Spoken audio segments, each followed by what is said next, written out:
millions of them are. Hi, good evening. Welcome to Varsity Maine Live for the Portland Press Herald. I am Travis Lazarzik. Tonight, I am joined by my colleagues from the Kennebec Journal and Morning Sentinel, Drew Bonifant, from the Lewiston Sun Journal, Adam Robinson, and from the Forecaster, Michael Hoffer. Guys, thanks for taking some time. Thanks for catching your breath after a very long tournament week. We'll start off with that. Let's kind of go around a little bit. And what were some of the big moments or big players or just big things that you saw last week that kind of got you excited that the tournament was back? Drew, we'll start with you.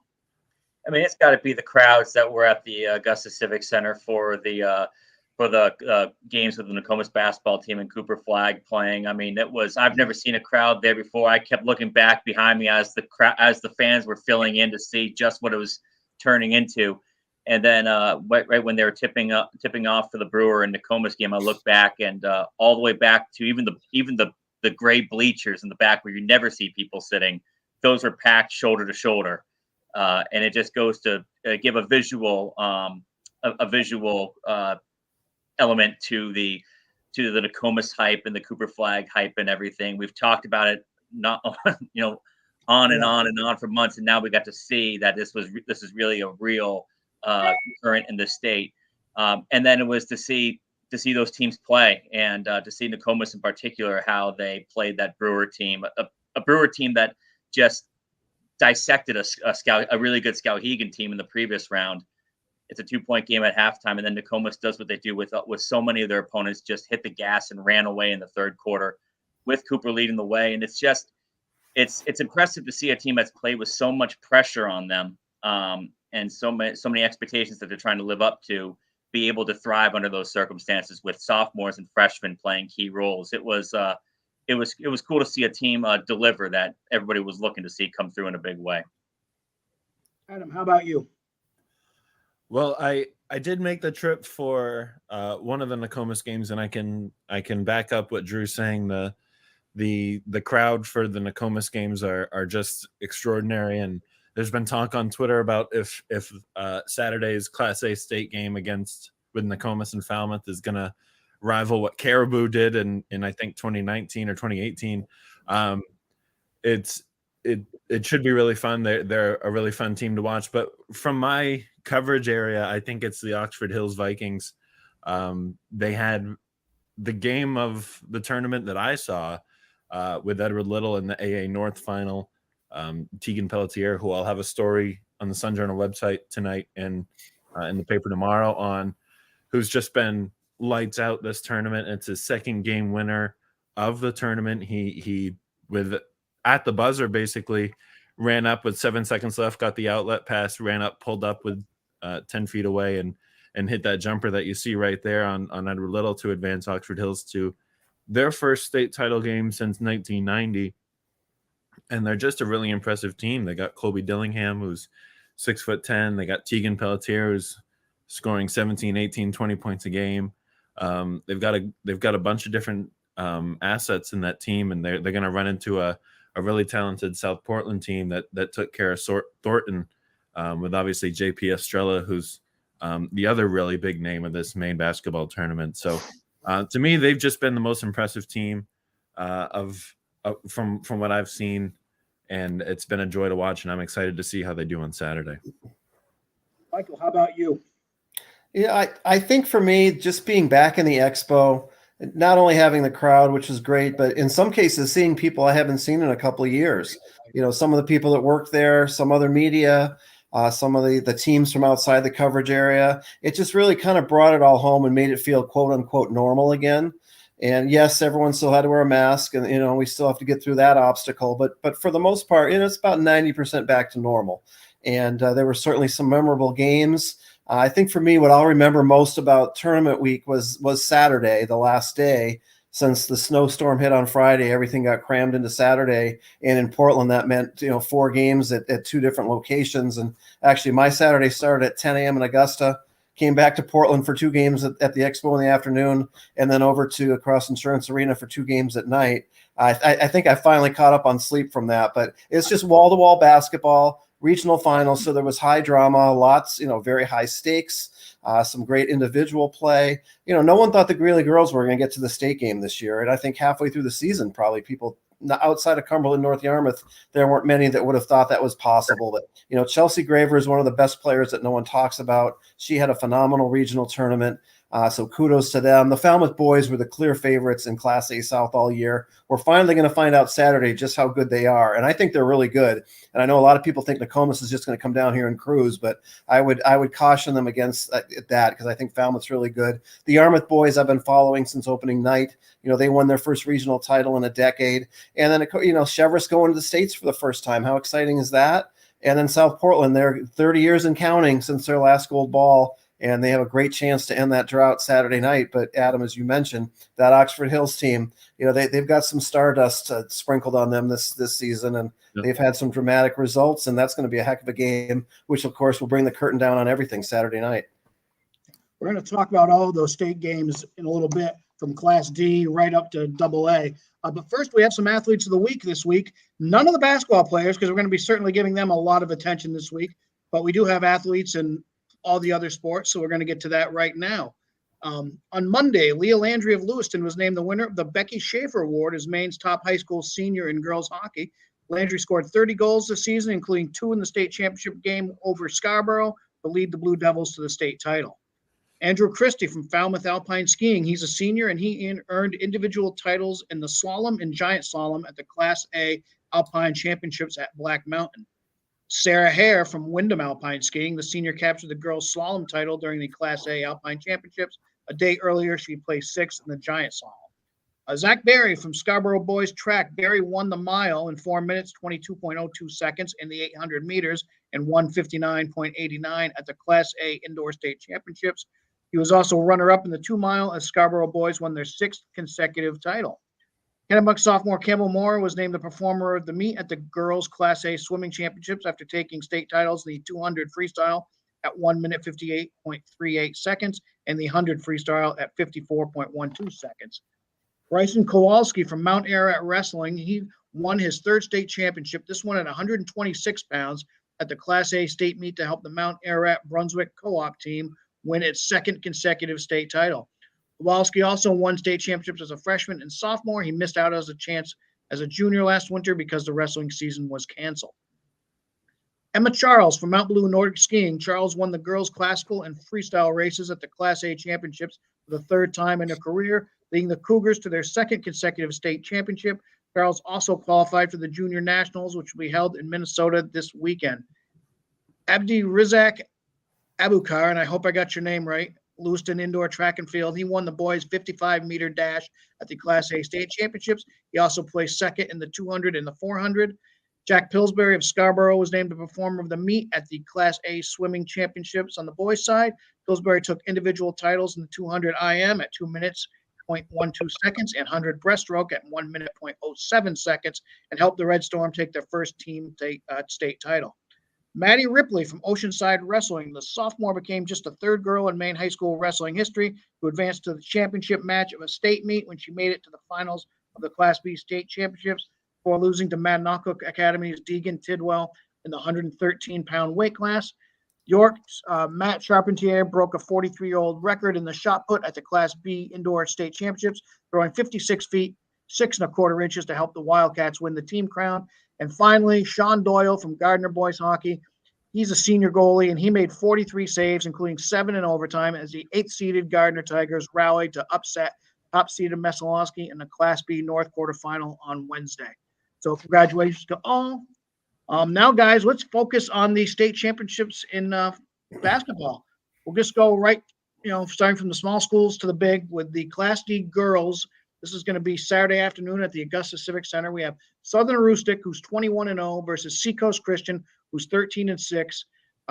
Seacoast's record is a little misleading because all 6 losses came to Class C teams, and good Class C teams like North Yarmouth Academy, who reached the regional final, Old Orchard Beach, who made a deep run. They're 8-0 versus Class D schools. I just wonder if they've seen a team as good as Southern Aroostook, who's just been rolling everybody. Their closest game in the tournament was a 33-point win in the regional final, and they're averaging, I think, a 54-point margin of victory throughout the season. And they also won state championships in 2018 and 19. On the D boys side, we have Southern Aroostook also there at 19-1 versus a Forest Hills team that's 21-0. This Forest Hills team hasn't lost to a Class D school since the 2018 tournament. They won back-to-back state titles in 2019, 2020. Drew, you've seen them. They just kind of keep rolling along. Keep rolling along, and this their final, their regional final against Valley was the first time I saw them in person for the length of the game. And as good a player as Mason Desjardins is, and he's great. I mean, he's their top scorer. He can score from everywhere. He's a threat to go off for 30 points in every game. Braden Welch kind of feels like the X factor of that team. He leads their pressure. He was knocking down shots in that game, which made him, doubly effective. But he just leads their defensive pressure and is such a. Anthony Amaro was saying in his 30+ years of coaching, he's never coached somebody who gets after it on defense the way Welch does. And Mason Desjardins said that too. He said, he's an energizing bunny out there. He just keeps going and going. And if he is playing with the intensity in this championship game that he had in the regional final, they're going to be very, very tough to beat. Okay. Class C girls. This is also on Saturday at the Augusta Civic Center, Saturday night. We have Stearns 16-3 versus Halldale, who's 21-0, but they didn't get 21-0 the easy way. They kind of worked for it. Michael, you saw that regional final where they were down quite a bit to North Yarmouth Academy in the second half, came back and won that game. Yeah, it was an impressive comeback. And, NYA came out and just completely, I think they knocked them for a loop. There was an 18-point lead on 3 different occasions in the second quarter. And even midway through the third, NYA was still up double digits. But all of a sudden, Halldale started knocking down a couple threes. And before the third quarter was over, they were back to even and they took care of business at the end. But they were a lot of fun to watch. That's the first time, obviously, I had seen them all year. And NYA really, it looked like they were going to take that region, but Halldale, they're undefeated for a reason, and they save their best for these clutch situations. They're going to be tough to beat, especially with that state game in Augusta. They're going to have a huge crowd, I have to believe. And now that they might have, you see this in tournaments all the time, regardless whether it's high school, college. When that top seed survives an upset scare, a lot of times they will cruise from there. And I'm not going to say it's going to be easy on Saturday, but I think that, they've refocused. They know now how tough it's going to be, but they've proven that they can rise to any challenge. And I have a hard time seeing Halldale get knocked off. Drew, you've seen this Halldale team a little bit, and they kind of set the tempo and tone for this season. Last year, playing really well in that very regional, shorter schedule that they played.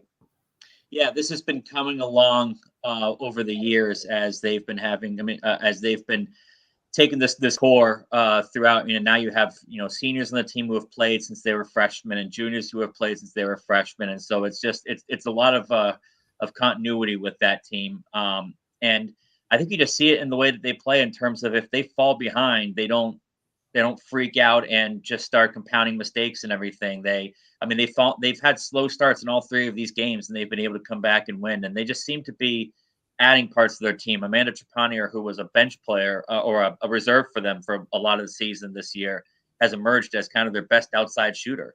And it's that depth is tough for teams to compete with because we saw in the first round against Trape kind of took them off their game with their quickness, but ran out of gas, and Halldale beat them in the end. And then Halldale kind of did the same thing against Old Orchard Beach, even though Old Orchard Beach rallied late.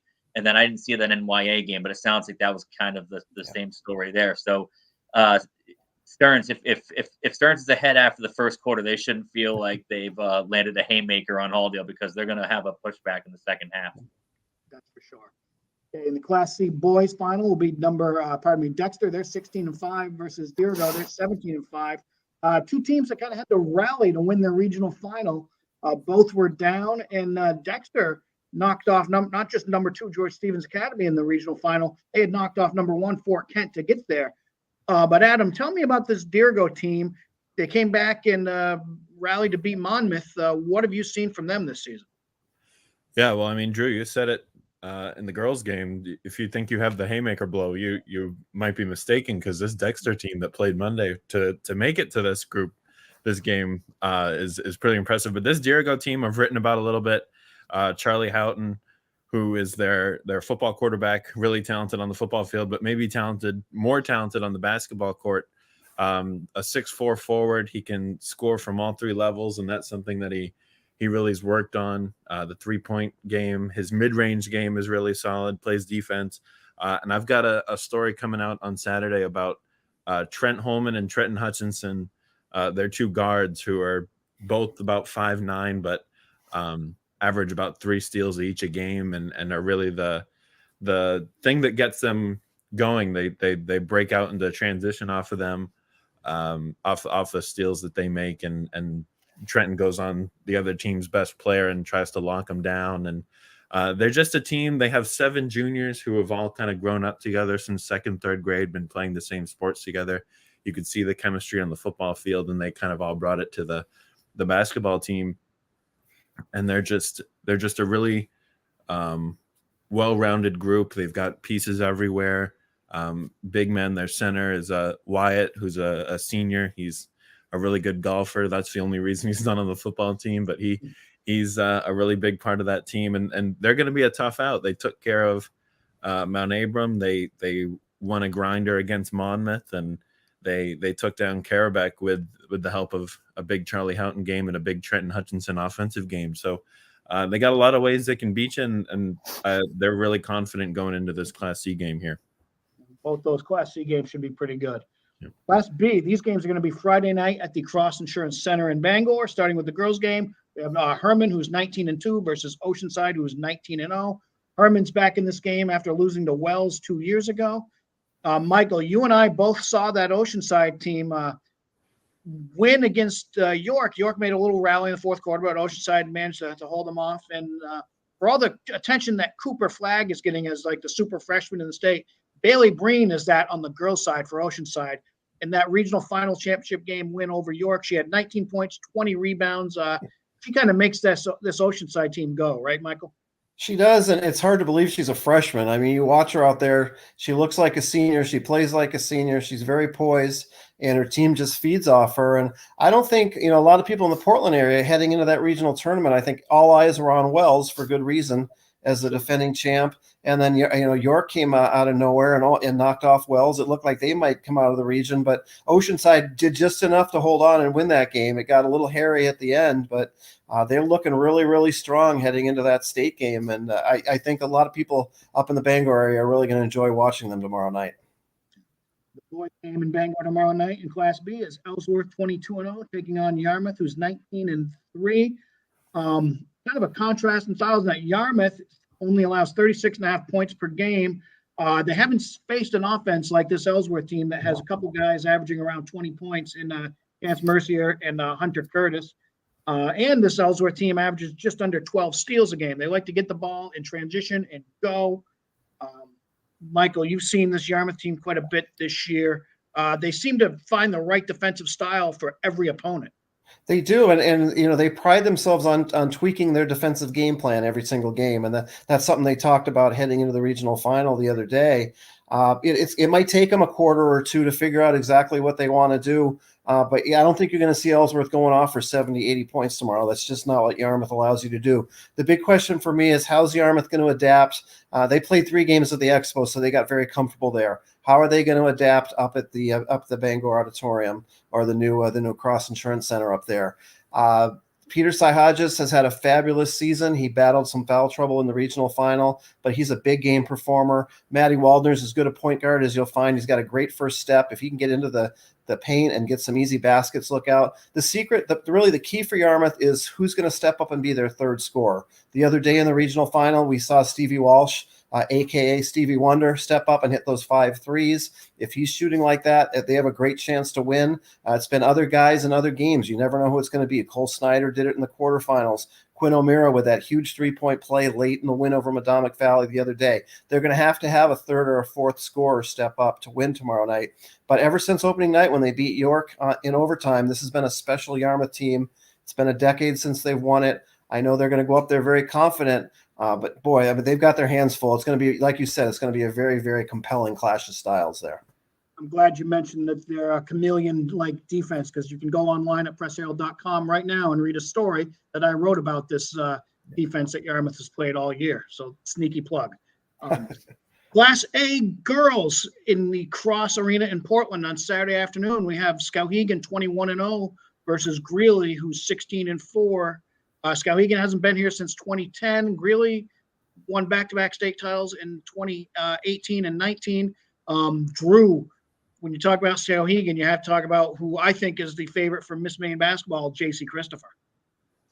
Yeah, I mean, it starts and ends with her, and they've done a good job this year of getting other players to add to that scoring spread and to add to that defensive effort.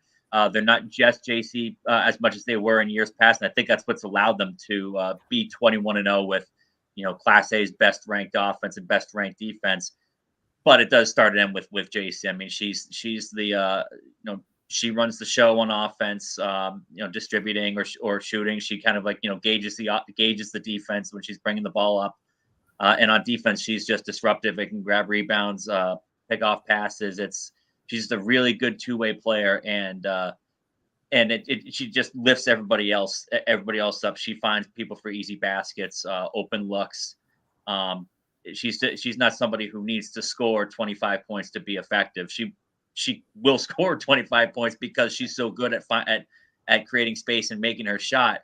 But she's just as happy to set up her teammates, and with her teammates playing as well as they have this year. Callaway LePage developing as a secondary player, Maddie Morris being somebody who's she scored 18 points in a playoff game. She's a dangerous shooter this year as a sophomore. It's getting tougher and tougher to stop them. It's not so much you just focus on JC and you're done. There's more to it than her, but she's definitely the focal point. Yeah. And Michael, tell us about this Greeley team. It's funny. Greeley, for so many years, they've been star laden, and they've been the favorite, and they've been the team everyone expected to win. You go back to 2015 when it was Ashley Story winning Miss Maine basketball and leading them to the then Class B title. And then, throughout the time that Anna DeWolf was in a Rangers uniform, they were always the team to beat. And she had Brooke Obar and Camille Clement with her and Molly Obar, and they won back-to-back titles in 2018 and 19. Greeley was always the favorite. They were wearing the bullseye. This year's team is so different. They were 2-2 early in the year. I saw them in midseason. They lost at home to Wells. They look like a good team, a nice story. But, everyone was talking about Brunswick really, being the team to beat in that region. But, man, have they ever flipped the switch?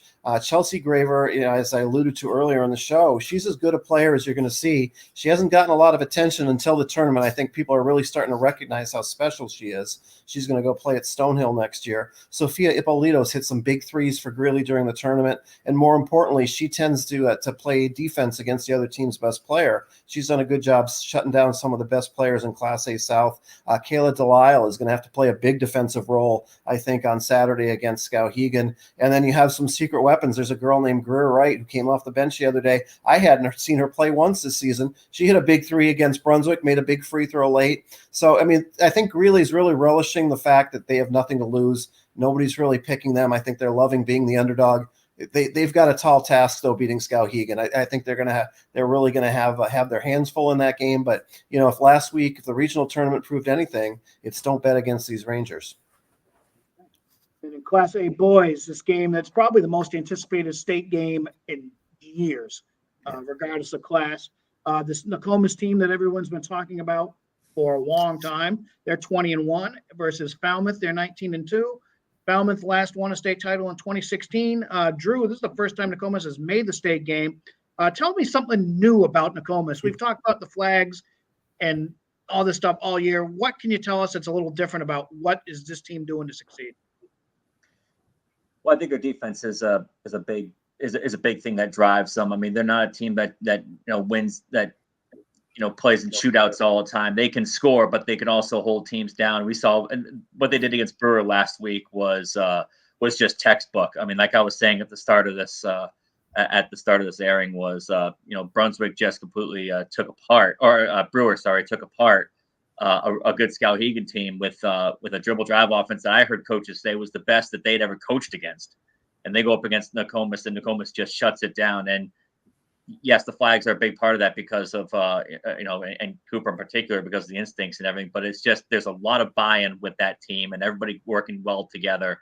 And they're just players who I think you have to make sure you have an answer for. Alex Grant is a really dangerous outside shooter if he's left open, and he has a tendency to make shots right when you have a feeling of, if this shot goes in, then they're really on a run here, and he's the one that knocks down that shot. Madden White is is somebody who can, he can go for 20. He has gone for 20 this tournament, leading transition and everything. So and we've heard that's stressed from Coach Earl Anderson and a lot of the other players. It's that it is a team-wide effort with a great player in the middle of it, but everybody's pitching and doing their part. And so I'm actually curious to see how Falmouth approaches this game. Your instinct is to think, oh, you got to stop Cooper Flagg. I wonder if they almost say, look, let him get his. We have to make sure nobody else does anything. It's kind of a backwards or left-handed approach to it, but it's with the way Cooper's been playing at times this season in this tournament in particular, and his way his game is styled to not just score but to pass and to set things up. There's nearly no one way to stop him, I would think. Yeah, we've certainly seen teams win state titles with that approach. Let the big man get his, but nobody else gets anything. Exactly. Michael, Falmouth had a great defensive effort against Marshwood in their regional final win on Saturday. What do you see as the defensive keys for them? Yeah, I think you guys are on the right path here. And reading Steve Craig's story, previewing this game, Coach Halligan kind of hinted at the fact, we're not going to shut down Cooper Flagg. So, we know he's going to score his points. And if we can limit some of the damage elsewhere, that's probably their best chance. But, Falmouth can match Nokomis basket for basket. If this team's shooting well, they're capable of beating anyone in the state. And you got Brady Coyne and Jack Stoll from the outside, kind of getting it all going. I'll be curious. It's actually going to be their first game at the Civic Center this whole tournament because all their games were at the Expo. How they're going to shoot there, I think, will go a long way toward determining how Falmouth does. But Judd Armstrong has had a terrific season. Zach Morrell's really come on during the tournament down low. He can step out and hit some shots too. Chris Simons, he'll be banging. He's 6'6", one of the bigger kids that Falmouth has. Lucas Dilworth off the bench. This Falmouth team's really good. And, they're coached by the Godfather here. I mean, Dave Halligan has over 1,000 career wins between soccer and basketball. And I think he's 18-2 in state games between soccer and basketball. So as good as Nokomis is, I can't bet against Coach Halligan and Falmouth in a big game, in a one-game scenario. I think they're going to find a way to somewhat limit what Nokomis does. And I think this game is going to be a great theater between a huge crowd. I think it's going to be very competitive. I think it's going to be down to the wire. I'm just so excited to be able to see Cooper Flagg and JC Christopher in person on Saturday because, we don't get that chance down here. But I think it's going to be a terrific matchup. Okay, and finally, we have two Class A games, AA, at the Cross Arena in Portland on Saturday night.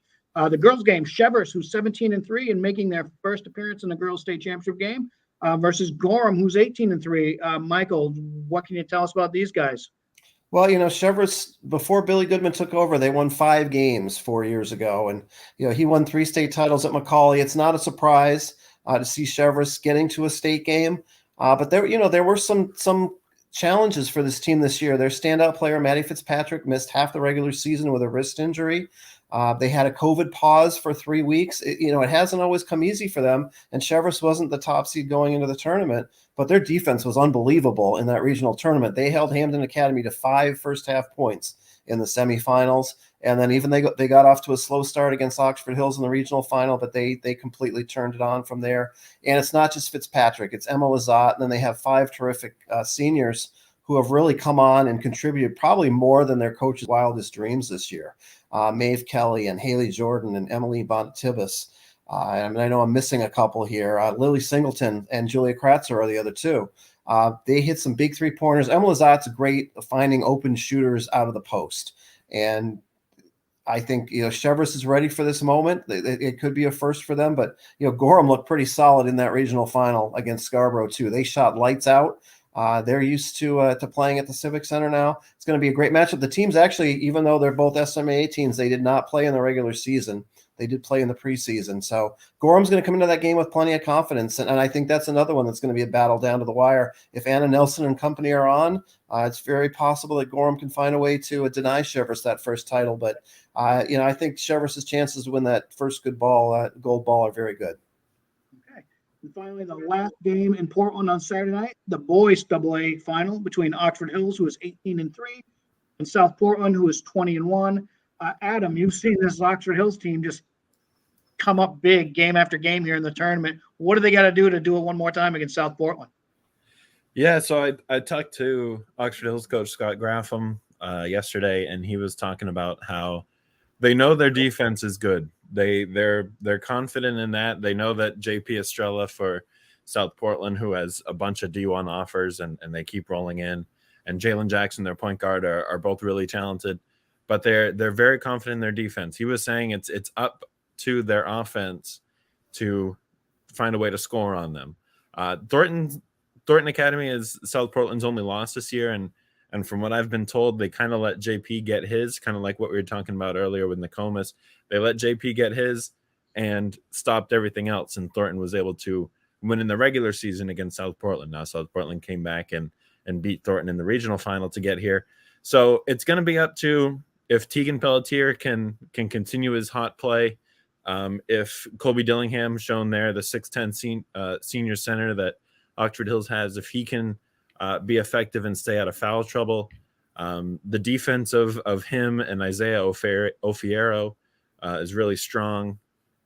Cole Pulkinen, number 2 there, the point guard that they have, really good ball handler, and then Eli Soren can shoot the ball. So, and they got 2 or 3, 4 guys off the bench that can fill in, and you're not really dropping off too much. So I know that the Class A game, the boys game, is probably game of the year, very anticipated, but the game to finish the entire tournament at 9 on Saturday should be really fun, and this Oxford Hills team is a whole lot of fun to watch. I mean, they real quick, they can win a game scoring 40 points. They beat Bangor, I think, with 42 and 43 points in a couple of games, and then they can also go up and score 80 points against some teams. So they can do it a bunch of different ways, and so it'll just be if they can score on JP Estrella and that South Portland team. Michael, real quickly, what does South Portland have to do to win this title? Well, I think if they just come out and play their game, they're going to be solid. I mean, the big obstacle for South Portland was getting past that nemesis, Thornton Academy. They got upset by them 2 years ago in the regional final, and they handed them their only loss this year. But I think South Portland's riding so high right now, and it's not just Estrella. And Jalen Jackson does a lot of terrific things. You know, Owen Maloney's kind of a secret weapon for them. You know, people know his name. He is a Mr. Maine basketball semifinalist. But when that game was hanging in the balance, that regional final, he did a great job finding Estrella for a couple easy baskets, knocked down a big 3 of his own. He's a South Portland kid. He looks at that banner every day in practice and sees 1992, the last time they won a state title. Those kids want to have that 2022 put up on that banner so badly. So many of these games, and what makes this weekend so great, so many of these teams are going for their first title ever or their first title in decades. And that's really one of the most compelling things about this weekend, I think. Yeah, actually those two. Right. It's going to be a fun weekend. That's going to do it for us. Thank you for joining us. Remember to go to varsitymaine.com for all your high school coverage in the state of Maine. Enjoy the games this weekend. For Drew, for Adam, for Michael, I'm Travis. Thanks for watching Varsity Maine Live.